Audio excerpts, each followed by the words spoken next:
Masikio yangu yanawasha naposikia Wakristo wanasema wote tu wadhaifu, hakuna aliyekamilika. Unamaanisha nini unaposema hivi? Unataka tuelewe nini?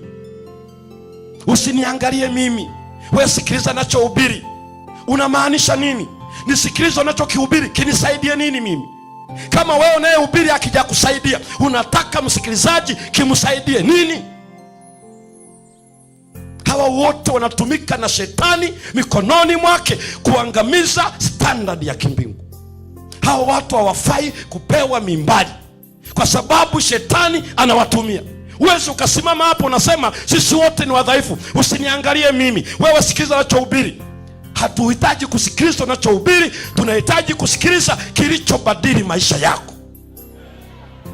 Vinginevyo usiimbe nyimbo, usihubiri neno la Bwana. Hii ndio sababu watu wanaimba lakini wanavaa ovyo, muonekano wao ni mchafu. Halafu anasema usiangalie navyoimba, wewe angalia Mungu atatuokoa. Tunajipinga, ni sawa, yani Mungu ametuita. Unaposema nitakwenda kujihusisha, you are going to be involved, to get involved with holiness, sio kitu chochote kingine. Maana tunatumwa kwenye giza, watu ambao giza limevamia. Halafu sasa sema nitakwenda, wakati maisha yetu ni machafu. We have nothing, hatuna message yoyote. Ikiwa maisha yetu ni machafu kiasi hicho, tunafanya kazi kama wengine, tunakula kama wengine, tunavaa kama wengine, tunazini kama wengine, tunalewa kama wengine, tunafanya kama wengine. Halafu tunasema Mungu ni mwenye rehema, rehema zake ni nyingi, neema yake inazidi dhambi. Ipi?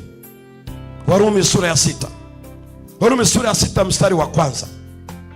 Hii ndio maana dhambi inatukula ndani ya kanisa, inakula maisha yetu, kwa sababu utakatifu wa Mungu hauletwi tena leo mbele yetu.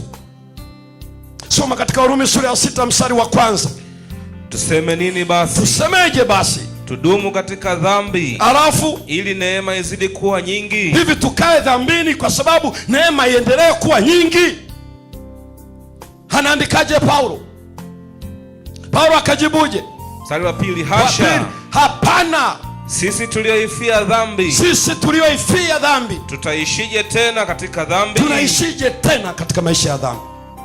God forbid. Hiyo neno inaitwa hiyo neno inaitwa qualified negation. Ni ile ambayo ni ile hapana yenye kiwango cha maadili. Never, not at all. It was, yani Mungu utaona version moja zinasema za Kiingereza God forbid. Yani hilo Mungu amekataza kabisa. Hatuwezi kuishi maisha ya dhambi eti neema imefunuliwa.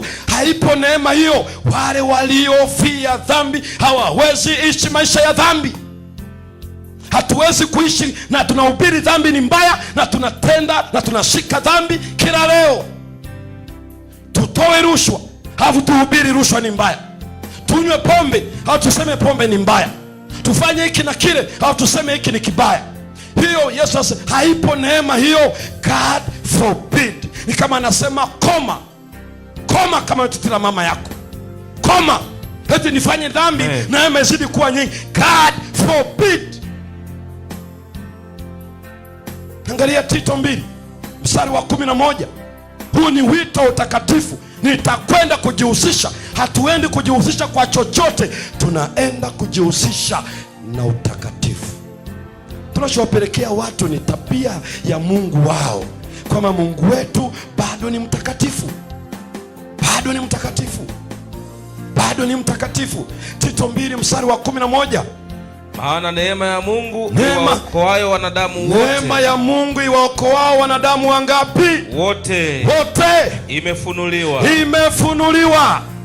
Halafu msomaji 12. Inafanyaje hiyo? Nayo yatufundisha kukataa ubaya. Inatufundisha kukaa na dhambi. Kukataa ubaya. Nani anatufundisha kukataa ubaya?